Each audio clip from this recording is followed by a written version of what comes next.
Good day, everyone, and welcome to Map It All Out. Cash, execution, people, strategy.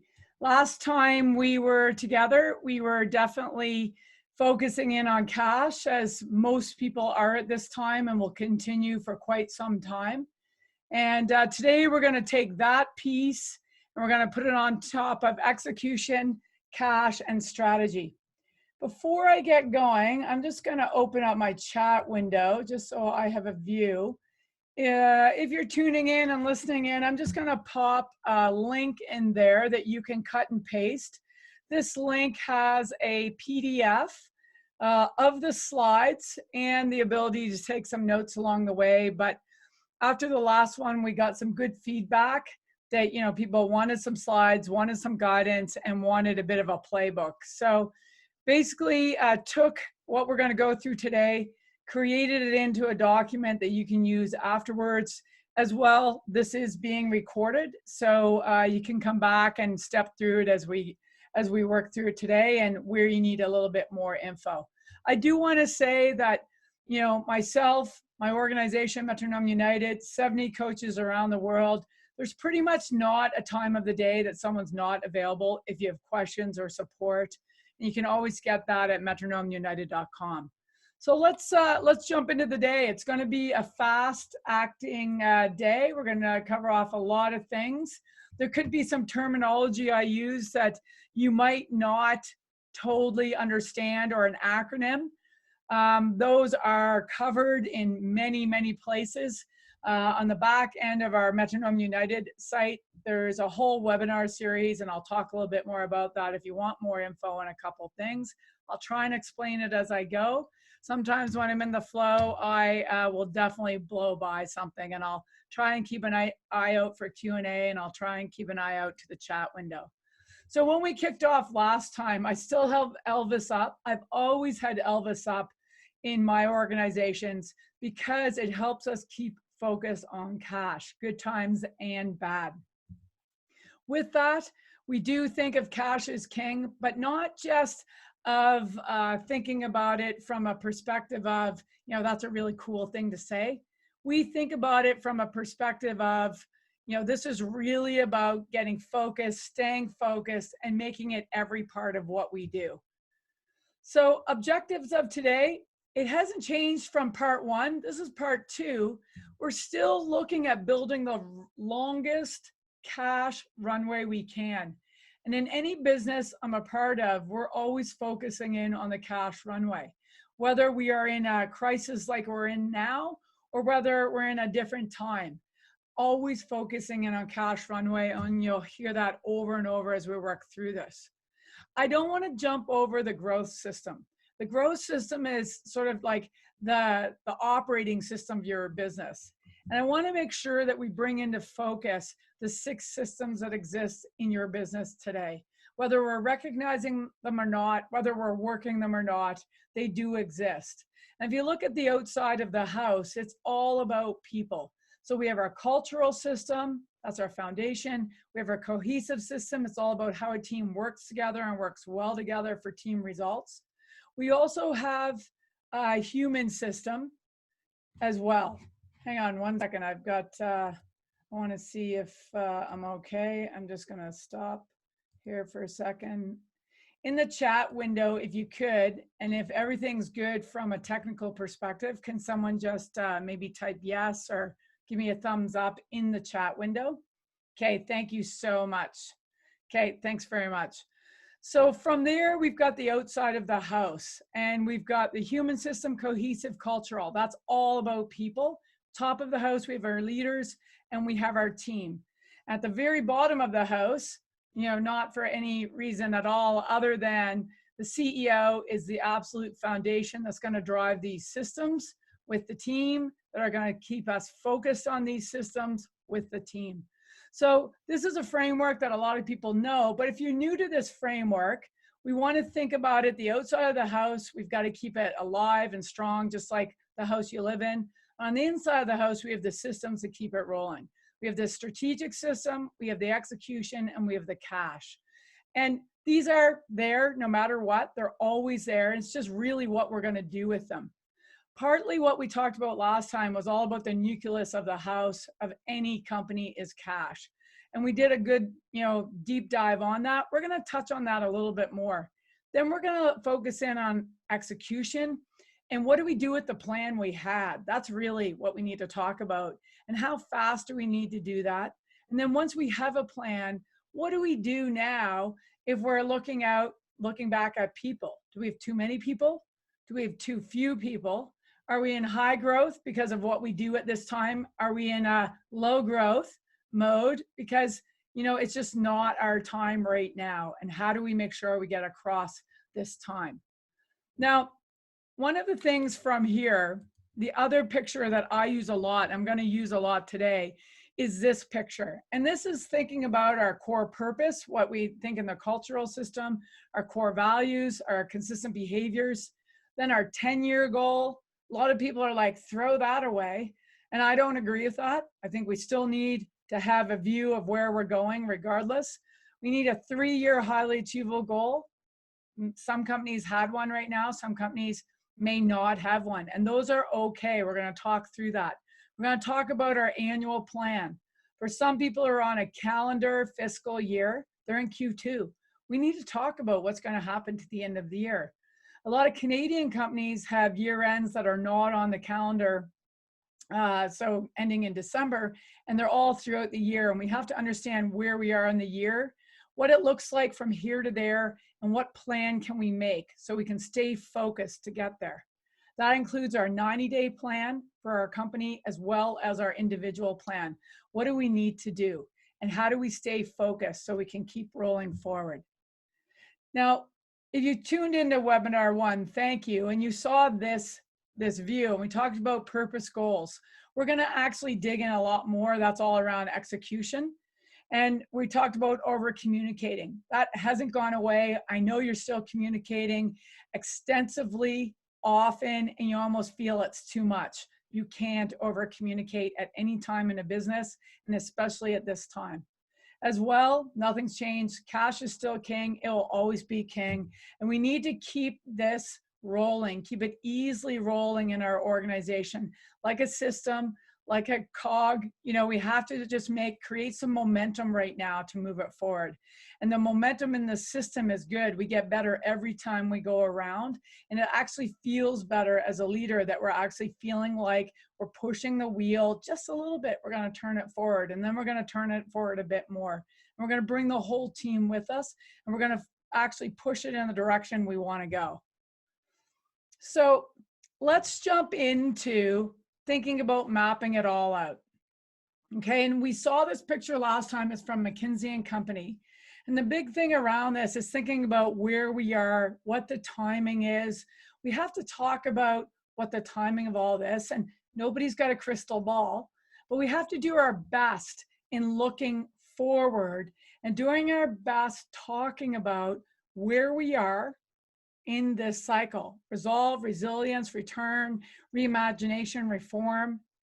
And when we think of resilience and return, it's actually creating that plan, looking out to, further away than just the week that just passed and looking down to the day we're just completing. If we're completing a day, or maybe a day we're just starting, we have to really start thinking about the environment we're playing in and the new environment we're playing in. And what does that mean? And we really need to talk about it with our team. It just helps take down some of the angst. And again, everything we're doing is thinking about getting through this time, understanding what it might look like as we get a good handle on the new normal, and also getting a handle on what we thought we were going to get done this year. Maybe it's going to be more because you are maxed out in your plan, you're beyond your plan because of what your organization does, or you're so far away from your plan that we need to find a way to actually create a new plan out of the direction of where we wanted to go. So no difference. I left this in because I just wanted to actually reiterate that there's no difference between the startup early stage CEO and a COVID-19 CEO, and really any CEO at any time for that matter, in my opinion. We always need to know the foundation all the way through to thinking about our cash system in any time, good times and bad times. And so that focus brings me back to this and looking at our sort of alignment. It's really easy. Anyone who's done this, anyone who's written down a plan like this, I'm sure most of you had, it's easy to write down a plan. It's actually harder to evolve the plan. And then it gets even harder to line up the whole team to stay focused on it, especially at a time like this. And so step one, we've talked about mapping your cash from the bottom up. Okay, and we're going to just stop in on that. We're not going to, blow this apart and, do what we did last time. We have that recording. If you weren't with us, please go back, have a look at that, because there are some key ties into mapping your cash, and as well, then thinking about execution, which is step 2 in this. Step 3 in this is about your A player lineup, your team. Who do you need to actually execute whatever your plan is? And then the last piece is, which lots of my companies are getting their heads around this. They're all at different stages as they've worked through it, depending on what they are facing in their industry. It's thinking about a little bit more about 3 years out. And people are like, 3 years out? That is so far away right now. It's not necessarily creating it. It could be confirming it. It could be evolving it. But the big thing is your 3-year highly achievable goal is tightly tied to strategy. And we want to actually, I want to stop in on that a little bit, because I want to talk about probably the key thing you should do coming out of this program, this webinar today. It's just something you need to check into around who your core customer is. So with that, let's just go to the map your cash out step by step. And this is not a new slide. If you were here last time, you've seen it before. There's 7 steps. And, the first off, you got to go to the bottom with your cash, right? We have to figure out how much cash in the bank, how many days of cash, cost of our operation per day. I'm sure there's been tons of work in people's operations figuring out how to extend the runway. We then have to figure out what are the other sources of cash we have available? What does the bookings backlog? How real are they, right? What's the pipeline that we have? That's our prospects coming in. How real are they? And if we're B2C organizations, we're realizing that we have to do business. If it was a face-to-face B2C, business to consumer in another way, and we have to get very creative, and there's been a lot of creativity out there. We have to think about the scenarios. What are the scenarios that are going to play out for us to map our cash out? We need to keep this alive every day, and we need some tools to actually help us do that. So this is, if you weren't with us last time, you're going to look at this slide and say, holy cow, that's like the worst slide we've seen, and it breaks all the rules. But I'm not here to not break some rules. I really want us to think differently about our business. And so I want us to work. If you haven't done it yet, I hope this encourages you to actually go and map your cash out, whether you have a lot of cash or a little bit of cash. I'm finding the companies I work with that have a lot of cash are taking a longer time to make this urgent. It's urgent if you have a lot of cash or a little bit of a cash. Make this urgent. So build this up, get a handle on it as a leader, CEO first if you haven't done it. As a leadership team, we want to review it and we want to go through it. And the key to this is we want to take a profit loss statement, and we want to build it into a cash view. Okay, and then the key, I added something into this where you see execution scenario planning. It's 5 rows up, right in the middle there, dark green. We're going to talk more about that, because the first thing we do have to build it up. We're going to actually sort of back of the napkin is what we talked about last time, and I'm sure most people did more than that. I'm trying to figure out the scenarios of what could happen for the industry they're in and the ripple effect that's happening across your value chain. And then you're trying to actually map that out. I prefer a spreadsheet, but there's other tools out there that we can use. Okay, and the whole goal is days of cash. If I pop this in a spreadsheet build, so we think about putting at the bottom of a profit loss statement, just a quick and dirty cash flow forecast. Beginning bank balance, ending bank balance, what comes in and out. That's very simple for us to do, that we do this in our lives every day. And we want to think about our business going up to the very top. What cash is coming in? It's going to be lumpy, right? When is it coming in is the key. When is it coming in? And then when are we going to spend that money and the money we have? And the thing we do get to control, as long as we can, through many means, is when do we get to spend our cash? And we want to map that out. I like to do it, you heard me, days and then weeks and then months. I want to see that runway. For me, as a CEO, it gives me sort of the anti-stress release, or the stress relief, to see how far we have, how long can we go? And I'm going to reconcile that almost every day at this time. Okay, thinking about that. From there, we need to actually get that into the spreadsheet on a cash basis. Throw the accounting rules out. We're thinking cash in, cash out. Everybody can do that. I know it. And it's just the thing that we can all look at together. Leadership team, larger team, smaller team, we got to get our heads around it. From there, this is another pretty ugly view, but it's a very important view, that as we prioritize, right, who we pay, it actually makes a difference to our cash runway. As we prioritize where we spend our time, the most likely we'll get, we want to spend our time, it actually extends our cash runway. Do we qualify for certain programs? Hopefully you have an expert on your team who is qualified. The accounts receivable, what are the probabilities of who and when will receive cash, and working with our customers on those receivables. Prioritizing who we're going to serve, that sounds terrible, but prioritizing along the ones that we can actually deliver to and they'll pay. We're going to come back to the scenario planning. Plan for the worst. I hate saying that out loud. I'm an optimist for sure, but plan for the worst and work for the best. That's what we have to think about, and we're going to do that next. And we need a methodology to actually follow us along in this cash spreadsheet to help us create the what if scenarios. And if you're not an expert in Excel, again, it doesn't have to be this beautiful spreadsheet. It's pluses and minuses, and we just have to get comfortable that we can see a way forward. And then the next piece is keeping it alive. So updating it often. I always recommend daily, no matter what. And then keeping it simple, right? Keeping it dynamic and keeping it in front of us. And then the whole reason why we're doing this is, again, extending our cash runway. There's nothing worse than we made some decisions to spend on something we thought was a good idea right now.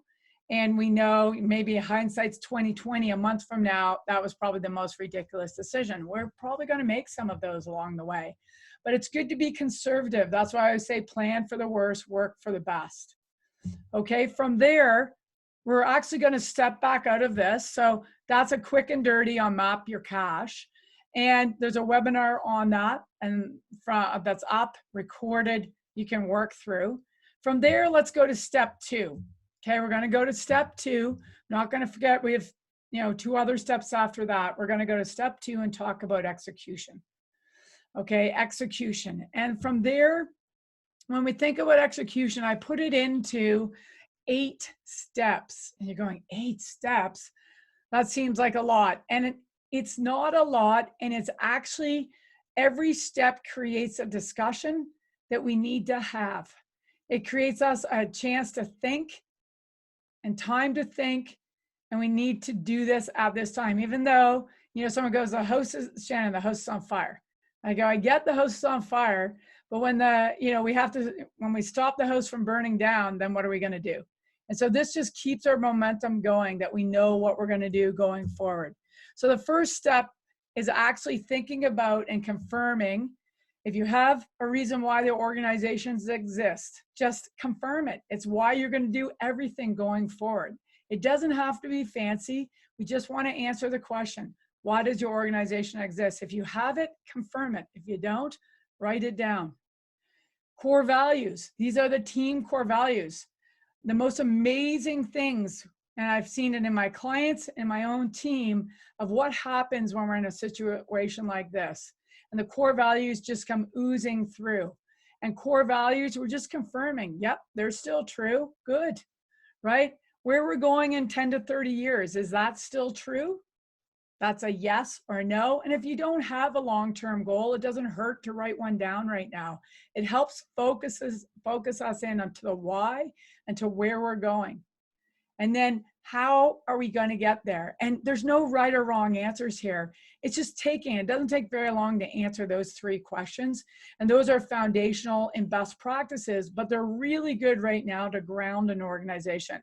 And I'm going to use a few different examples here that I had from organizations that I worked with. And I think the one I'm using most is one that I use in both the Metronome Effect and 3 Way. So it'll be familiar to anyone who's read those books, but it's just, we're not trying to redo anything or spend hours and days. We're trying to just answer the questions to go, yep, that's all still good. Good, our foundation is good. If we don't have answers to that, you can gut them out. And gutting them out is something we do a lot just to like ground us and go, yeah, okay, this is true. Okay, good, next step. What's the next step? And this might sound ridiculous, but we're going to look at our market map. And the market map is a way for us to look externally into the market. And what a lot of my clients have, and they're already done, they have a market map.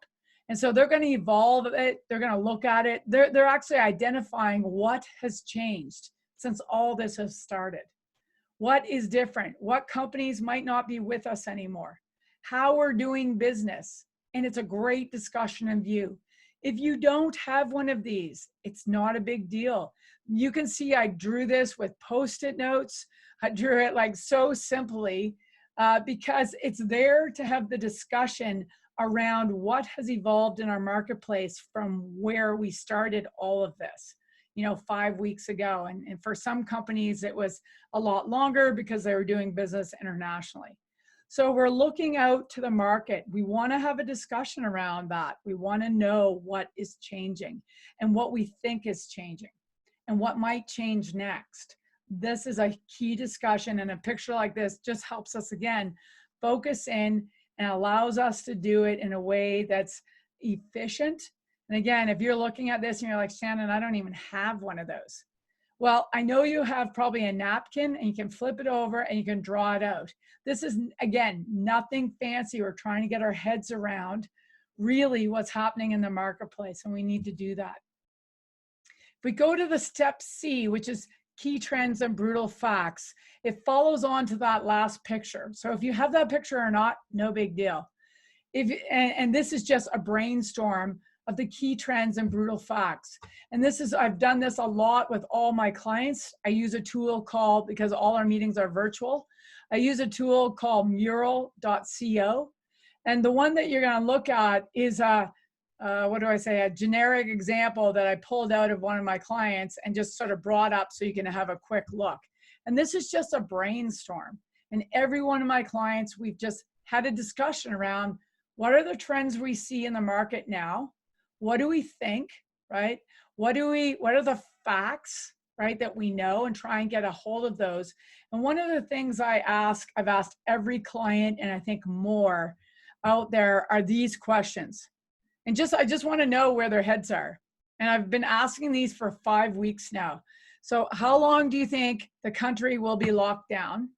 So, and everyone's giving me all kinds of, what month will it come back? And we are seeing different answers, and every week the answers are changing, and that's okay, because we know what's happening out there, is evolving our thinking, right?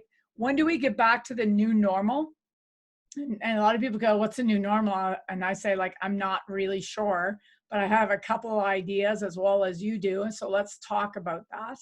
And when do you think, that's sort of going to just be just the way it is for now, right? And you can see there some thoughts, and I just sort of put some of the months in that I've heard over time. And I've heard, a lot of different timing on this from different countries, different states, provinces. It depends where you are in the world, what the timing is. And then the last one is, how long do you think it will take for the economy to recover? I encourage you to write down your own answers to that. I encourage you to actually have that discussion with your team. It's really important that you can level set on that, because now we know what we're planning for. Now we know the timing we're planning for. And I can tell you the question, the last one, how long do you think it will take for the economy to recover? That's been a very interesting question to ask. You know, you can see I popped in some of the answers I've seen. Probably the earliest I've seen is Q1 2021, which when we asked, I've had several people answer that way, and they sort of chuckle and they say that's what we hope for. But we can't go with hope. We have to go for the, you know, what we believe brutally might be the case. And I'm conservative when we plan this out. And then you can see one there says December 2021. I've seen that date over and over and over again. And as lately, I've seen into Q1 2022. So it's what we think, and there's no right or wrong answer, you know that. And we know there are factors, and we needed to talk about the factors that could adjust that timing sooner or later. But at least as a team, we have to get a handle on that. From there, we then have a big discussion around the brutal facts, the key trends of the marketplace. And it's nothing more than just getting it all out. Let's talk about all of it and spend time doing this. It's really important to understand how your market is responding to this, what you need to do in order to deliver on this, and what and how you might actually have to adjust things and adjust your thinking. And some of the things you thought were a slam dunk are no longer. And so, and some things, you know, in some companies I've done this with, they're at 140% of plan right now for the year, and they're just hanging on. And so they have to adjust some things of what they thought they might get some other things done. They're just trying to execute. They're on the essential side of this, and they have to deliver what they do without growing out anything else. So from there, going to step D, and I don't know, I ended up at step D. It's not D-Day or anything like that, but it really goes to scenario planning. And I played around with this a few different ways with my clients, and even the way I think about it at a time like this. But one of the things humanly that I found most teams can do easily is when we do this, if we can go to really the most likely scenario first. And so keeping in view our timing, where we're actually creating this scenario, and what I did with my teams that I work with, is we are thinking out to their year end. Some of the companies I work with, their year end is a year from now. It's into March 2021 or April 2021. And other companies I work with, their year end is coming up into, say, July, August, September, October. We might do even more than a year for that. And others, it's the year end, like December 31st. You just have to sort of say, what time frame are we working with? So you can do it with a longer time frame or a shorter time frame. I picked with my clients on the year because most of them, we already had an annual plan, and we wanted to sort of reset that annual plan. And I would say most companies have an annual plan. So what we did is we looked at this from a perspective of looking at what things would be true in a most likely case and having that discussion. We also brought in numbers around what we thought our revenue might be, our deals, our big deals, our small deals, our head count, partners, profit, cash, all of it, right? Because although, you know, we could have had a different number in our plan, we have to get real and talk it out, right? And we have to map it out in our forecast that we just did in step one. What is it that we are going to be able to deliver based on the situation we're in right now, and what we think the marketplace has done to how we deliver, how we make money, what to our supply chain, how can we actually, you know, get business done through a time like this. And there's no time like this. We're learning so much. It's amazing what we're able to learn quickly at a time like this. And so I start with most likely, going up from there to best case. So it's everything in the most likely plus what else would be in a best case, and talking about the assumptions that would have to be true, but giving them a chance to paint the picture of a best case. We gave them a chance to paint the most likely picture. And I go most likely to best because humans actually are wired that way, especially entrepreneurs are wired that way. So we go up. And after that, we're going to go to worst case. And we're going to say, what does that look like? Right? What does that look like? What's the minimum we're going to be able to deliver? What does that look like for what exactly we'll be doing? Paint that picture. What does it look like for how our revenue, our deals, our head count, how many people would we be down, right? How many partners, customers might we have lost? What products can't we deliver anymore? And we need to have that discussion. And it's a hard discussion to have. It's a hard, going through the scenario planning isn't the easiest thing, but we've got to put it all on the table and we need everybody to contribute and think about it.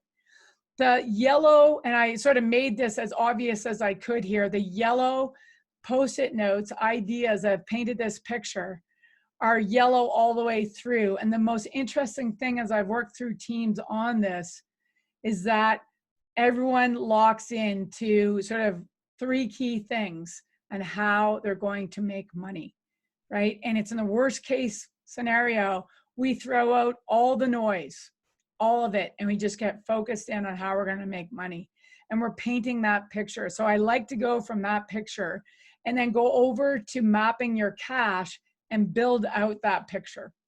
Build it out and understand what that looks like.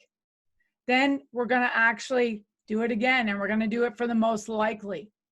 Build it out in Excel, get a look at what that looks like. And one of the things as I've worked through this over and over with teams is really thinking about that most likely case. There's some really maybe things that we start moving up to a best case because they are aspirational. And it really gets rid of that noise. And by coloring, here are the things that are going to be true in the worst case. We better make sure we get those done and get through this time. And then, keep us focused on just a few, maybe there's other opportunities we have in a most likely. They're now in view in the most likely painted picture. And then if we're good there and we're continuing to move through this time, and I keep this picture in front, we can look up and maybe there's an opportunity that might take us to a best case in some situation. And so I like to build that way, even though we're going to paint the picture first, most likely, then we're going to go to best, and then we're going to go to worst. And every team I've worked with in doing this usually come out of it going, feel a bit better. Really hard afternoon to do that, but I feel a bit better that we've done it. And now we have something tangible to go back to start that scenario planning in that Excel spreadsheet. And that's one of the actions out of this. And in order to do that, we've got to actually go thinking about a few other steps, right? In order to make that real. So scenario planning, we can play around with some more what ifs. We've got the painted picture. We're going to look out now. We're going to say, look, we did the planning for a year out, right? Whatever our year out is, right? It could be 9 months from now. It could be 14 months from now. It could be 12 months from now. And I always stop in, if my companies have one, and all my companies have a 3-year highly achievable goal, at the very least, gut it out, right? And this is just an example that I pulled out, that what a 3-year highly achievable goal would look like in case you don't have one. And we're looking out 3 years from now, and every one of my companies had one at the beginning of this crisis. Does every company have the same 3-year highly achievable goal now? I can tell you they don't. Not one company has the same thing they started with 5 weeks ago. Do some have pushed out how they're going to achieve that, meaning it's now further away? They don't believe it's just 3 years out, it's beyond that. And some actually who are overachieving, they're actually going to achieve some of those numbers, but they're not going to strategically get that piece in place. But why I stop in on it now is just, we can't always be just looking out that 12 months, even though we know it's right here in front of us, and every one of us have no idea what's going to happen in the next 12 months, and we're trying to map our way forward. But I still want to keep us looking out, right? Just level set, is that true or not? If you don't have one, it's not a big deal, right? But anyone who does have one that's listening in and watching, is you got to level set on, is that going to happen? If it's not, great. I do have actually not true. One company who kept it as is, they just know it's going to be a totally different path to get there, totally different path to get there than what they thought it was going to be. Then we're going in and we're going to look at the annual plan that we started out the year with, right? And we're going to have a look at it, right? I just pulled out, again, another example. It's from the same sort of case company I'm using. It was one of my companies from a while ago. And we're going to look at what our fiscal big levers were for the year, and we're going to look at our priorities. And we're looking at those because we know that we have to adjust that plan based upon that scenario planning we just did.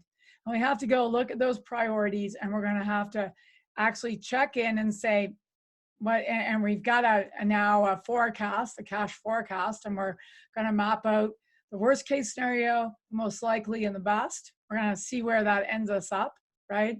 We also have to say, what's the number one thing we need to do to actually get through this year? Is it what we thought it was? It's probably not. It's probably something very different. And so we want to come up with those top, top 3 priorities. And we write a priority, like a SMART priority, like you learned in business school. If you went to business school or not, it doesn't matter. It's specific, measurable, achievable, realistic, timely, right? There's got to be data on it. We got to get focused, and it's got to be the number one thing we have to do.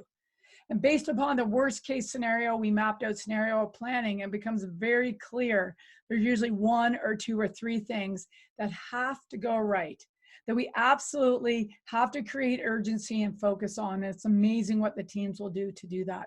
So we're going to re-up these priorities. We're going to write them down just as they are now, but we're evolving them to the time we're in, to the end of that fiscal year.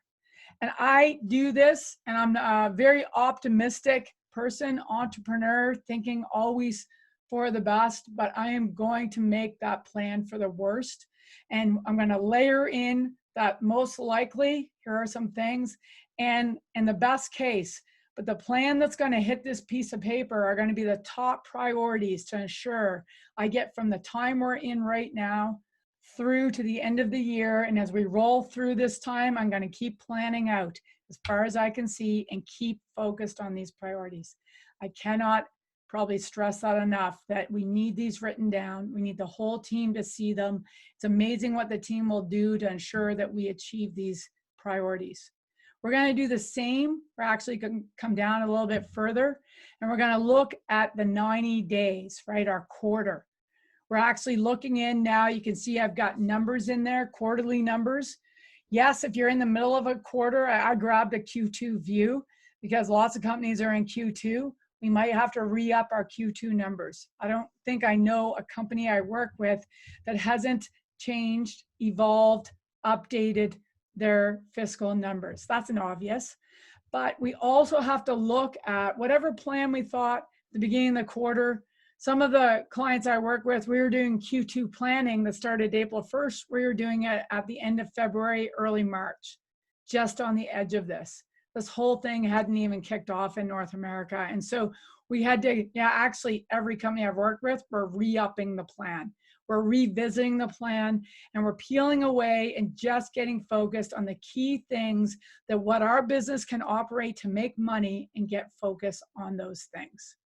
Now, one of the things is the pictures you're seeing as we work through this. I didn't mention it last time, and I probably should have. It comes from a tool, Metronome Growth Systems. What we've done, and I'm a part of that organization, we've offered a 90-day trial, and we'll see how that goes for any company who just wants a clear way to plan and use a tool in a virtual environment. Because you can see in some cases I've got Post-it notes and paper, and that's how the old school way to do it. And now we use mural.co, we're using Excel, Office 365, Google Sheets, whatever we can in the virtual world, Zoom, Teams, all that stuff. But I share that with you. If you go there, there should be pretty obvious how to So to get there, again, I want to say this again, plan for the worst, work to the best. I had a really great discussion with one of my clients, and I keep saying, well, you know, we've got a ripple effect in our value chain right now, a ripple effect in our value chain. What does that mean? Well, in normal times, it would mean that it would ripple out, and it would probably, as if we threw a rock in the water, those ripples would slowly die out. But I said, I feel like we're in a pool right now, and those ripples are going to go out to the edge of the pool, and they're going to ripple back towards us. And so I want to plan for that. And someone said, should we plan? And they said it, I didn't quite get it. They go, should we make the plan for the tsunami and then operate for the tsunami? I said, well, we should actually make a plan for the tsunami. If the ripple goes out and hits the wall, it comes back at us 1, 2, 3 quarters away. This company you asked is okay right now. Their business is fine. It'll be fine for this quarter and the next quarter, but they see the ripple effect that far away that it's going to hit the pool wall and come back at them because of the industry they're in. So this is some of the thinking we have to think about. And I always say, plan for the worst. Just know as a team, you've got what you need to get through. And if you see those opportunities coming and we're doing okay, we know, okay, we should talk about those. We should add those in if they make sense. And the one other thing I've seen across this time around staying focused on the plan, lining the team up, and getting rid of the noise is that there's so many things have changed, and people are looking around going, oh my gosh, look at all the opportunities. Look at all these little things all over the place. And it almost made me think back in the day when I started my first company, I was like myself and the team, we said yes to everything. There's all kinds of opportunities we could serve, and we didn't get rid of the noise and get focused on what was going to get us to cash positive, to profitability, to an extended cash runway, right? So we need to stay focused on what we're going to do across this. And what you're seeing out of this and how I'm laying this out is, if you don't do this already, I strongly encourage you to write down just your top fiscal levers for where you're going to end up the year. Write down your top quarterly, right? And in your plan, your cash plan, you're probably working months and weeks. So we have the top fiscal leaders. Let's keep them in view. What are the things that we have to deliver on to make those dollars true, right? And you know, in this actually example, it's how many new merchants can we sign up? How many can we keep on our platform, right? So what do we need to do?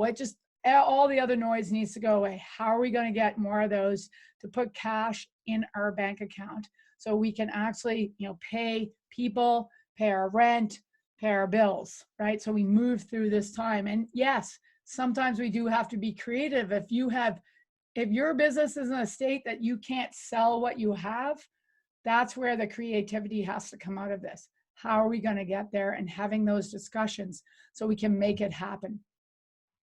So the last step in this is step H, and it's not for hope or holy grail or anything like that. Step H is KPFM stands for what we call a key process flow map. And it's foundational to every business out there, and it ties to people in your organization. And you might be listening going, I don't even have one of those. I don't know what that is, right? That's okay. It's pretty simple if you look at it. It's going, what are the key functions in my business? We market, we sell, we do something, make something, deliver something, right? And then we collect money, right? Every company I work with, after going through this process, is focused in on 3 things, and maybe the 4th if they feel like it's worthy of this time. One is sales. How are we going to sell at this time? Obvious, but we need to keep things simple at this time. Second thing is, how are we going to deliver? So operations, manufacture, whatever it might be. Customer success in our world was how we were going to deliver a service to our customers. And then how are we going to collect? And we've had discussions with lots of companies that they did not take electronic payment because maybe what they were selling, the size of it, maybe they just were in the midst of setting up, or they just never wanted to take credit cards. But that's I know I've seen that in many, many organizations, something that simple. We must be able to pay people electronically.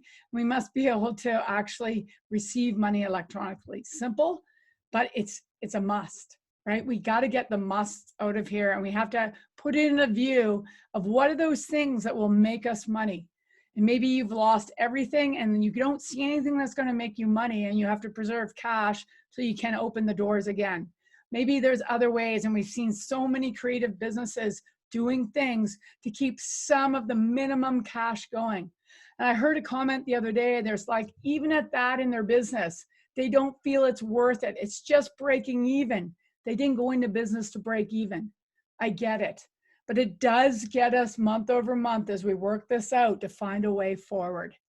The other reason why I have this function chart up, and you may or may not have heard of this before, it's all about people and who owns what, and what leaders are going to drive some key things, and what leaders that we might have to repurpose from another function, another area, that we might have to put on, the sales team to help us get the experts to get out and make those phone calls. What do we have to do to actually manufacture and deliver? We have to go look at our lineup and find the people who we might have to repurpose to make this happen. And I know that's happening everywhere. So I bring people into this. I bring in the key process flow, because all the companies are usually looking at three things. How do we generate some revenue? How do we deliver what we do? And how do we collect it? And that's normal. You're going, that's basic. But up to then, a lot of people haven't just been focusing on that. We need to get really actually just simply focused on back to basics, on how do we actually drive the dollars across this time to preserve our cash. So I'm going to roll to step 3. Step 3 is about team and about the A player lineup.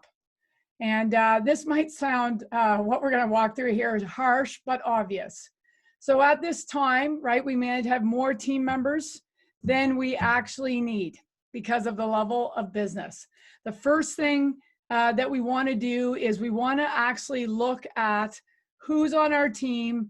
What are they, an A player, a B, or a C? I'm not going to go into too much detail around that, but it's your top performers. Obviously, you're sort of next, then your performance who meet expectations, and then maybe your low performers or team members don't fit.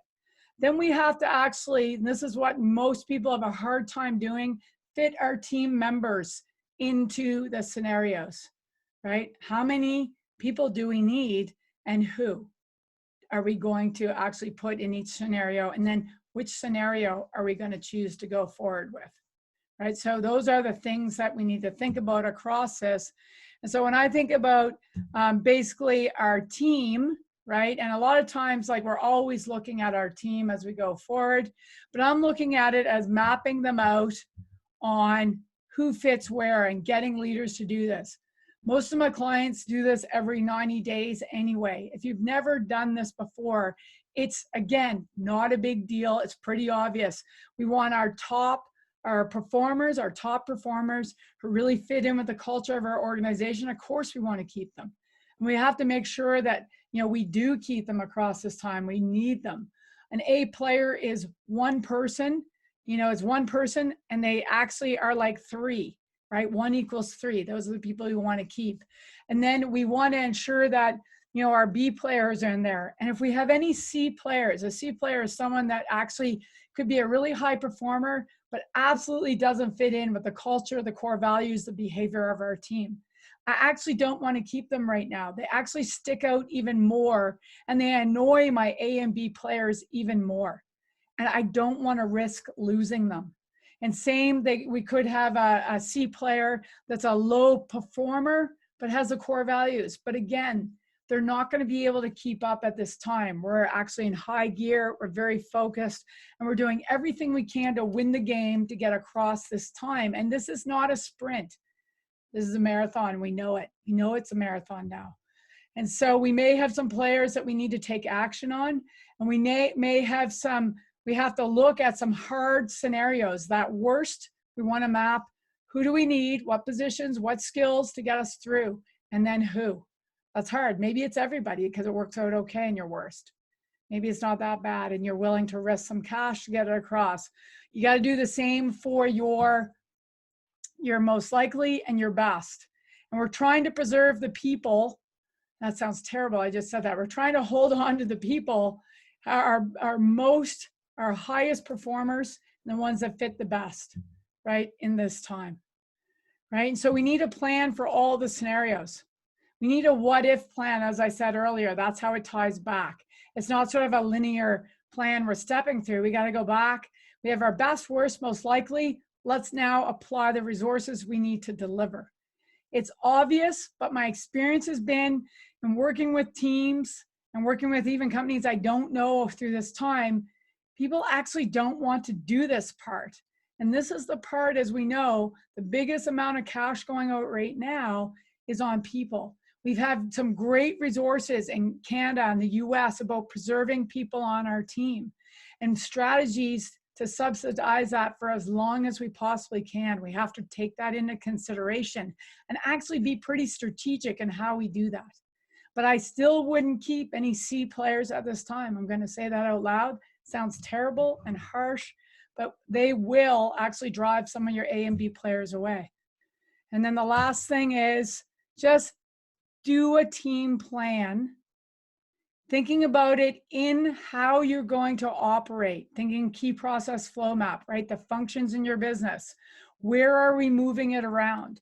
I had one client who actually, did this quickly at the beginning of this, and they did it in a way that they designed. They did all the scenario planning. They then designed the organization, sort of what it should look like for each plan without any names. They then went, once they did that piece and they plugged it in, then they started putting names to the design at each stage. It went really well, and they got really creative of actually keeping as many of our A and B players that were in the company anywhere and applying them to different roles that they may or may not have done before. Maybe they did it before and they were a rock star and we need more in that role. But we've got to be creative around this, and we have to actually now not do what ifs. We've got to map it out now with the different scenarios. And a lot of people say that's a lot of work. And I go, it's probably one of the best things you can do for right now. Again, it takes down and you go, yep, I can see myself. I see how we get that plan done. I see it with our team. And everybody gets really creative the more we share. And I'm pretty transparent, and I recommend being transparent with your team at this time. So that's your people. The last step here is step 4, which is around 3HAG strategy and all those pieces. And the big thing around that, I really don't want to blow this out any more than there's a repeatable process to create a strategy, and that looks terrifying. But the one thing I just want you to think about is I want you to think about who your core customer is, who it was before this started. Is it the same? And are their needs the same?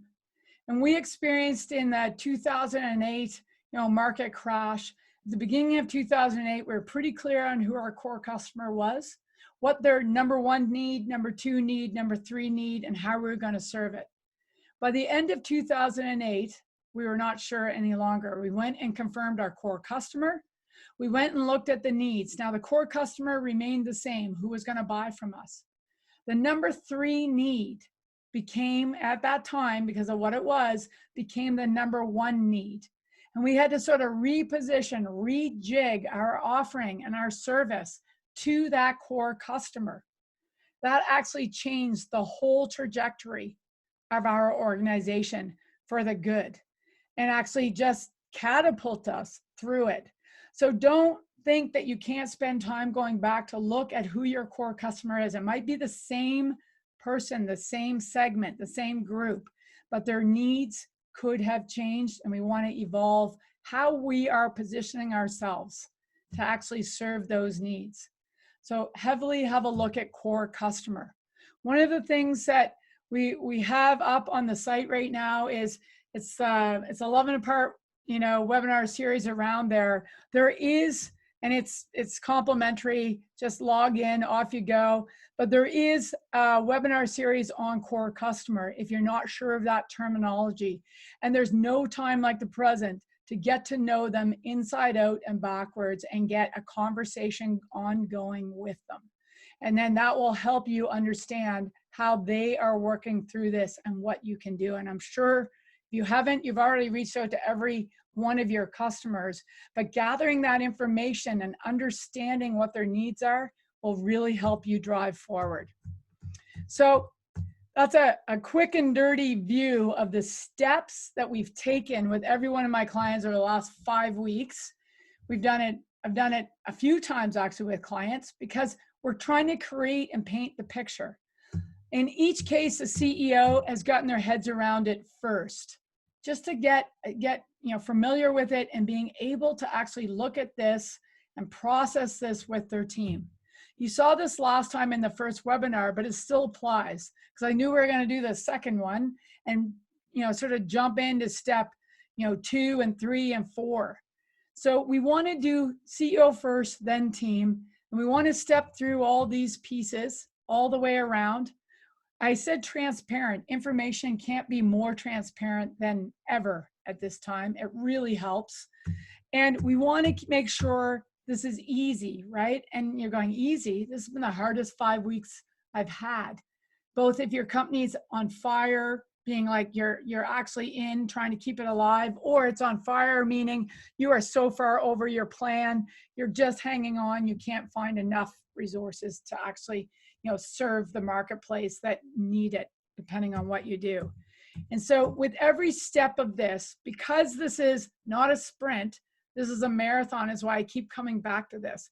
We've got to make it easy to evolve through this time. We've got to make it dynamic with our what if scenarios, because every day, every week has absolutely evolved all of our thinking. And we need to keep the leadership team thinking that way and our team that way. And we can't over communicate enough so they feel empowered to take action and make decisions. Okay, so here's all the tools that we worked through. And no more, and you know this, focus on what matters. Focus only in on what matters and look up and look around. Oh, maybe there's an opportunity that you've already talked about that's coming your way. You're going to see it and take action with it. So the next step of this, don't stall out, right? If we've got the cash mapped and you feel good, take the next step. Do the scenario planning. Look at your team. Look at your marketplace. Look internally. The biggest thing is you got to do it, and you got to keep doing it again and again right now. And we're going to actually, one of the best things that can come out of this time is the rhythm of this system that you will create right now will live on well past, this pandemic and, into the future. And you'll look back and go, wow, this gave us a nice, easy, consistent communication methodology system that we expect each and every day to work with our team. To wrap it up, these are the systems that matter. We stepped in on a few of them. Right now, it's peel it back, get focused, get rid of the noise so we can line up the team so that we can work through it to ensure we've got the longest cash runway possible. And it doesn't matter in good times or bad, we need to be able to see our cash runway. So with that, I'll leave it there. Please remain, be safe, be cautious. And I say that in personal and professional, right? And get focused. Get focused on what our new reality is, our new normal, and get focused on how you can make money and serve your customers through this time. Again, if you need support, I got some nice emails and reached out from lots of people from the last webinar. I appreciate that. Lots of people are reaching out and booking time with coaches. There's probably not an hour out of any day that there's not a coach available. It's a global team. It's 24/7. And I'm very, humbled and fortunate to have them working with me through this. So if you need anything else, I'm here. You can reach out. It's easy. Email, phone, check the website out for any resources you need. If there's things I talked about that don't make sense, right? Dig in, dig in, dig in. There's no time like the present. So with that, I'll close it off. Thank you all for your response at the beginning to let me know all was good. It didn't look good on my end. And I look forward to connecting with you all in the future. Thank you so much. Good luck. Stay focused.